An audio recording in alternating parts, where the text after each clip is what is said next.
साल बाद चीन पहुंचे ट्रंप का ग्रैंड वेलकम हुआ है, लेकिन राष्ट्रपति शी जिनपिंग के साथ उनकी मीटिंग हाई टेंशन होने वाली है, क्योंकि ट्रंप ने यह साफ कर दिया है कि वो ईरान के युद्ध में चीन से किसी तरह की कोई मदद नहीं चाहते हैं और इसके जवाब में चीन ने उन्हें अपनी 4 खतरनाक रेड लाइन बता दी है। इधर ईरान ने ट्रंप फोर्स को हॉर्मुज से खदेड़ भगाने के लिए नया हथियार भेजा है।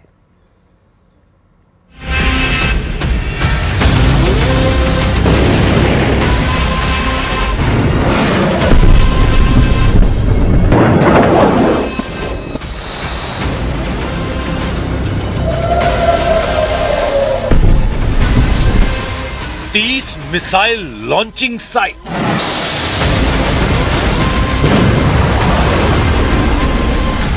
एक 1000 राउंड मिसाइल फायर,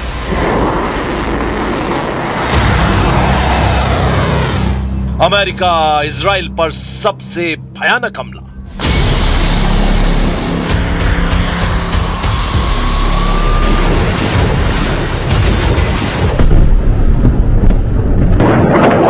ईरान ने पक्का हिसाब लगा लिया है। खाड़ी में ईरान की मिसाइलों का तूफान आने वाला है, क्योंकि ट्रंप को, इजराइल को, खाड़ी देशों में अमेरिका के हमदर्दों को ईरान संभलने का कोई मौका नहीं देने वाला है। अब की बार जब मुस्तबा की मिसाइलें फटना शुरू होंगी तो फिर रुकेंगी तभी जब ईरान के सभी दुश्मन रहम की दुआ मांगने लगेंगे, क्योंकि मुस्तबा के साथ सुपर पावर एंड कंपनी को दहलाने में ईरान के डियर कॉमरेड ने जबरदस्त दिमाग लगा दिया है। ईरान का ये डियर कॉमरेड कोई और नहीं, वही ड्रैगन है जिसे साधने के लिए ट्रंप 8 साल बाद चीन जाने पर मजबूर हो गए हैं। लेकिन ट्रंप ने यह क्लियर कर दिया है कि वो चीन में ईरान युद्ध पर किसी तरह की चर्चा नहीं चाहते। ट्रंप दावा कर रहे हैं कि ईरान उनके कंट्रोल में है, युद्ध का फैसला हो चुका है, जबकि चीन ने उन्हें 4 रेड लाइन के बारे में बताया। ड्रैगन की रेड लाइन में क्या ईरान युद्ध का रुख मोड़ने वाला फॉर्मूला है? ट्रंप इस पर साइलेंट है, मगर वो ईरान को धमकी देना नहीं भूल रहे हैं। ट्रंप ने जिनपिंग के साथ हो रही मीटिंग से पहले ही ईरान के परमाणु बम पर फाइनल वार्निंग दी है। When you're negotiating with Iran, Mr. President, to what extent are Americans' financial situations motivating you to make a deal? Not even a little bit. The only thing that matters when I'm talking about Iran, they can't have a nuclear weapon. I don't think about Americans' financial situation. I don't think about anybody. I think about one thing. We cannot let Iran have a nuclear weapon. That's all. That's the only thing that motivates.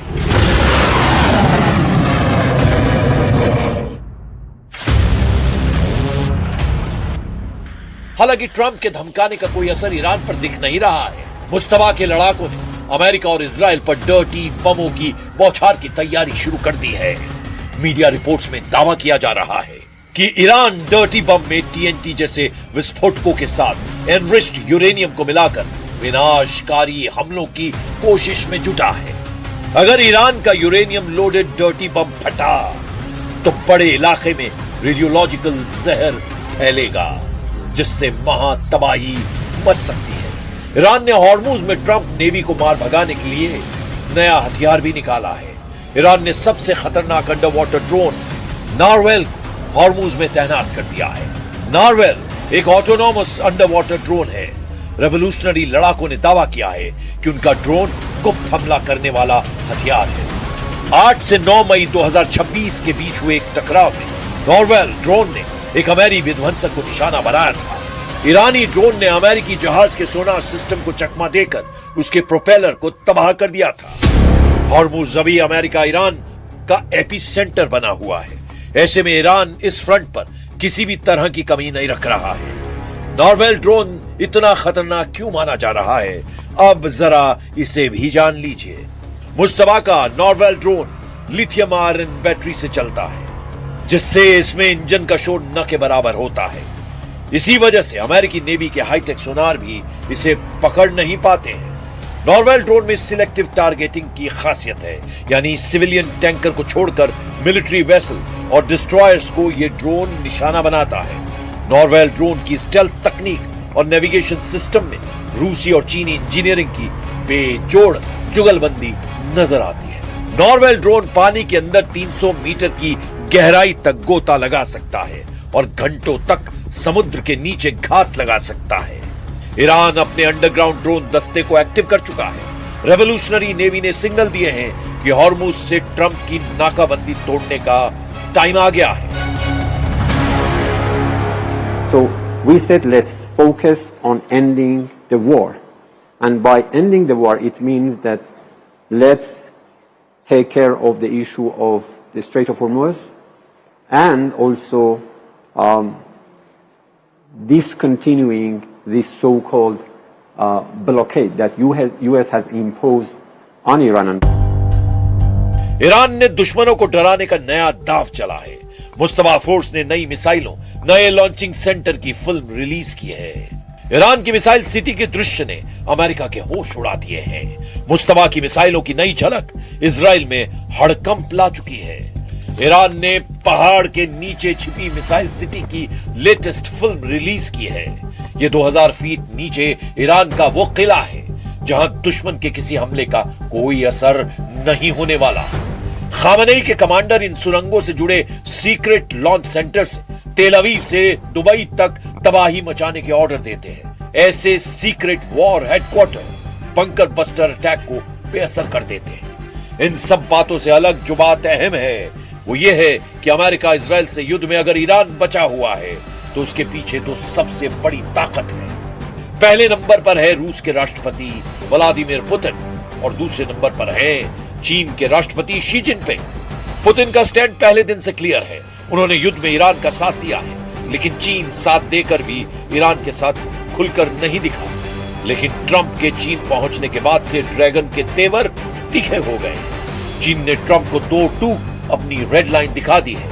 चीन 4 चीजों को लेकर इतना serious है कि उनके नाम भी ट्रंप की जुबान पर नहीं आने देना चाह रहा है। चीन ने कहा है कि उसकी पहली रेड लाइन ताइवान का सवाल है। ताइवान ने अमेरिका के साथ डिफेंस डील कर रखी है, जबकि चीन दावा करता है कि ताइवान उसका हिस्सा है। इसीलिए ट्रंप ने ताइवान का राग छेड़ा तो ड्रैगन भड़क सकता है। चीन की दूसरी रेड लाइन लोकतंत्र और मानवाधिकार है। अमेरिका आरोप लगाता है कि चीन में मानवाधिकारों का उल्लंघन होता है, खासकर उइगर मुसलमानों पर अत्याचार और उन्हें जेल में रखने के आरोप चीन को अब बर्दाश्त नहीं है। शी जिनपिंग की तीसरी red line Chinese political system है। इनके अलावा चीन अपने विकास के अधिकार पर समझौते के लिए तैयार नहीं है। शी जिनपिंग ने उम्मीद जताई है कि ट्रंप उनकी रेड लाइन का पूरा ख्याल रखेंगे, जिससे दोनों देशों के मतभेद मिटेंगे। 元首外交对中美关系具有不可替代的战略引领作用。中方欢迎特朗普总统对中国进行国事访问。访问期间，两国元首将就事关中美关系以及世界和平与发展的重大问题深入交换意见。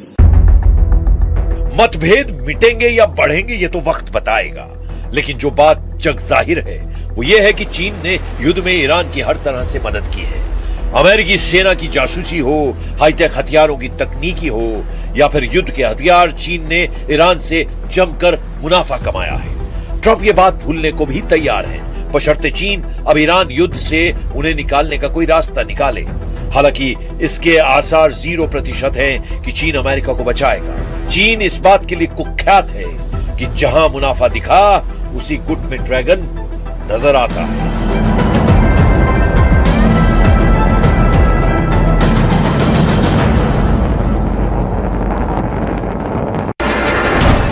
उसके खिलाफ युद्ध में यूक्रेन ने बहुत बड़ा दावा किया है। रिपोर्ट के अनुसार अप्रैल में रूस ने उन हिस्सों को फिर छीन लिया जिन पर मॉस्को ने कब्जा किया था। मतलब रूस ने जितनी तेजी से जमीन पर कब्जा किया उतनी ही तेजी से यूक्रेन ने उसे पीछे धकेला। मॉस्को करीबन 116 वर्ग किलोमीटर का नुकसान सह चुका है और अगस्त 2024 के बाद ये पहला महीना है जब रूस जंग में सबसे अधिक दबाव में है। इस रिपोर्ट को आप देखिए। Есть приказ. Подготовиться к совместным действиям. К совместным действиям готов. Проконтролировать правильность набора. Набор верен. Внимание, расчет. Вот. Есть вот. Приказ введен.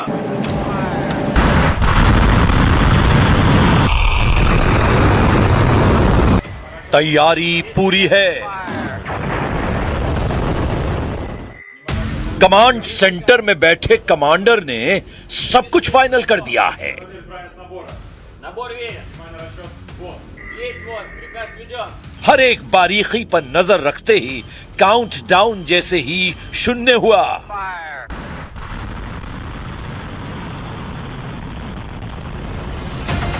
मिसाइल 7 समंदर पार करने के लिए तैयार हो गई।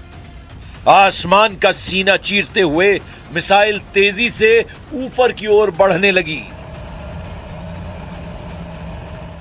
और यह मिसाइल कोई आम मिसाइल नहीं है। यह मिसाइल पूरी धरती का भविष्य बदल सकती है, किसी भी देश का भविष्य तय कर सकती है। यह है दुनिया की सबसे खतरनाक मिसाइल, परमाणु कहर मचाने वाली सबसे विध्वंसक मिसाइल, सरमत का सबसे बाहुबली अवतार।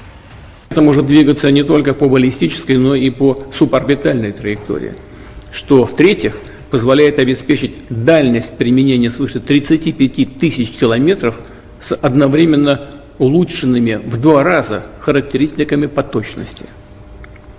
И, наконец, с возможностью преодоления всех существующих и перспективных систем противоракетной обороны.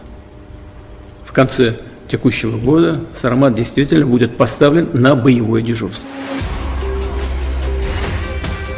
रूस के खिलाफ युद्ध में यूक्रेन ने बहुत बड़ा दावा किया है। रिपोर्ट के मुताबिक अप्रैल में यूक्रेन ने उन हिस्सों को फिर छीन लिया है जिन पर मॉस्को ने कब्जा किया था।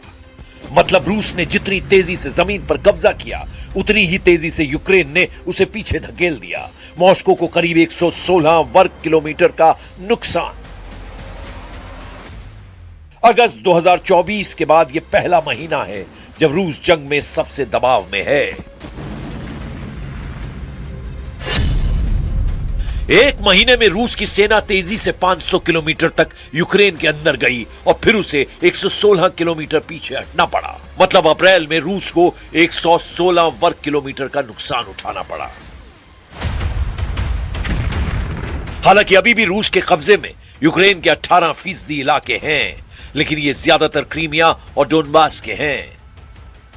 यूक्रेन के लगातार ड्रोन हमले मॉस्को ब्रिगेड को पीछे हटने पर मजबूर कर रहे हैं। इस बीच मई में रूस ने सबसे शक्तिशाली मिसाइल का परीक्षण कर फिर से दुनिया को चौंका दिया है।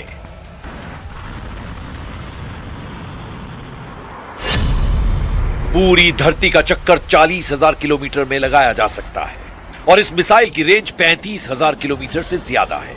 मतलब इस मिसाइल की रेंज में अमेरिका, यूरोप, ऑस्ट्रेलिया और अफ्रीका तक है। यह मिसाइल धरती के किसी भी टारगेट को तबाह कर सकती है। इतनी लंबी दूरी की मिसाइल सिर्फ यूक्रेन को टारगेट करने के लिए तो नहीं बनाई गई है। क्या पुतिन ने अमेरिका और नाटो को बताने की कोशिश की है कि सुपर पावर वाली धौंस क्रेमलिन को कभी मत देना? तो क्या पुतिन ने क्लियर कर दिया है कि अगर रूस को घेरोगे तो पूरी दुनिया कीमत चुकाएगी? क्या मॉस्को ने फिर बता दिया है कि दुनिया की परमाणु ताकतों की गिनती होगी तो रूस सबसे अव्वल होगा? और क्या यह सिर्फ टेक्नोलॉजी का प्रदर्शन है या यूक्रेन युद्ध में स्ट्रेटेजिक मैसेज? И в чем преимущество нашей новейшей системы? Во-первых, это самый мощный ракетный комплекс в мире, не уступающий по мощности стоящему у нас на вооружении ракетному комплексу «Воевода», как только что было сказано, и еще советского производства.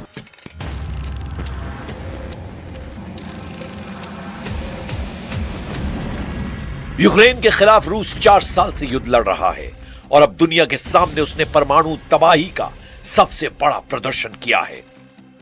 नाटो रूस के सरमत मिसाइल को शैतान मिसाइल बताता है और अपग्रेडेड सरमत मिसाइल उससे भी ज्यादा शक्तिशाली है। मॉस्को ने सरमत मिसाइल पर काम 2011 में शुरू कर दिया था। 2018 में उसे बड़ी कामयाबी हाथ लगी और अब उसने इसे दुनिया की तबाही का सबसे बड़ा हथियार बना दिया है। यह मिसाइल एक साथ कई न्यूक्लियर वॉरहेड ले जा सकती है, हजारों किलोमीटर दूर तक हमला कर सकती है और दुनिया की किसी भी मिसाइल डिफेंस सिस्टम को चकमा दे सकती है। सरमत RS-28 की नॉर्मल बैलिस्टिक रेंज 18,000 किलोमीटर है। FOBS यानी ऑर्बिटल रेंज 35,000 किलोमीटर से ज्यादा है। मतलब सैटेलाइट की तरह थोड़ी देर धरती के चक्कर लगातार भी टारगेट पर हमला कर सकता है। लंबाई 35.3 मीटर और डायामीटर 3 मीटर है। यह दुनिया की सबसे भारी बैलिस्टिक मिसाइल है, 208 टन। इसमें 3 फेज में लिक्विड फ्यूल भरा जा सकता है। सबसे खास बात यह है 10 टन का परमाणु बम अपने साथ ले जाने में यह सक्षम है। तो क्या पुतिन दुनिया को परमाणु युद्ध की धमकी दे रहे हैं? क्या यूक्रेन युद्ध अब परमाणु मोड़ की तरफ बढ़ रहा है? और ऐसा क्यों कहा जा रहा है कि सरमत की धमकी देकर 32 देश दहल जाएंगे? पुतिन का दावा है कि यह दुनिया का सबसे ताकतवर मिसाइल सिस्टम है। यह इतनी ताकतवर है कि इसकी मारक क्षमता पश्चिमी देशों की किसी भी मिसाइल से कई गुना ज्यादा है। Соединенных Штатов из договора по противоракетной обороне в 2002 году мы были вынуждены, хочу это подчеркнуть, вынуждены задуматься над обеспечением своей стратегической безопасности в условиях новой реальности и необходимости сохранения стратегического баланса сил. रिपोर्ट के मुताबिक रूस की ICBM यानी इंटरकॉन्टिनेंटल बैलिस्टिक मिसाइल जो परमाणु हथियार लेकर महाद्वीपों के पार हमला कर सकती है। यदि अगर रूस से छोड़ी जाए तो अमेरिका, यूरोप, ब्रिटेन सब इसकी रेंज में आ सकते हैं। और सबसे खतरनाक दावा, रूस कह रहा है कि सरमत हर मौजूदा और भविष्य की मिसाइल डिफेंस सिस्टम को भेद सकती है। रिपोर्ट्स के मुताबिक इसमें MIRV टेक्नोलॉजी इस्तेमाल की गई है, यानी multiple independently targetable re entry vehicles. सीधे शब्दों में कहें तो एक मिसाइल हवा में जाकर कई हिस्सों में बंट सकती है और अलग अलग टारगेट पर हमला कर सकती है। और यही वजह है कि नेटो इसे शैतान मिसाइल कहता है। रूस का यह भी दावा है कि सरमत पारंपरिक बैलिस्टिक ट्रैक पर नहीं है, बल्कि सब ऑर्बिटल ट्रिजेक्टरी से भी जा सकती है। यानी दुश्मन के रडार और डिफेंस सिस्टम के लिए इसे ट्रैक करना और मुश्किल हो सकता है। С 2025 года на боевое дежурство поставлен ракетный комплекс средней дальности наземного базирования «Орешник», который также может быть оснащен ядерными боеголовками. На завершающей стадии находятся работы над 2 комплексами с малыми ядерными двигательными установками, и это уникальные беспилотный подводный аппарат «Посейдон» и уникальная крылатая ракета глобальной дальности «Буревестник». अब सबसे बड़ा सवाल, क्या रूस की सरमत मिसाइल सच में उतनी खतरनाक है जितना रूस दावा कर रहा है? पश्चिमी देशों के कई एक्सपर्ट्स दावा कर रहे हैं कि रूस ने पहले भी अपने कई हथियारों को लेकर बड़े बड़े दावे किए, लेकिन जमीन पर तस्वीर अलग निकली। सरमत प्रोजेक्ट खुद कई सालों की देरी और असफल टेस्ट का सामना कर चुका है। रिपोर्ट के मुताबिक 2024 में इसके एक टेस्ट में भारी विस्फोट हुआ था, जिससे लॉन्च साइट पर बड़ा गड्ढा बन गया था।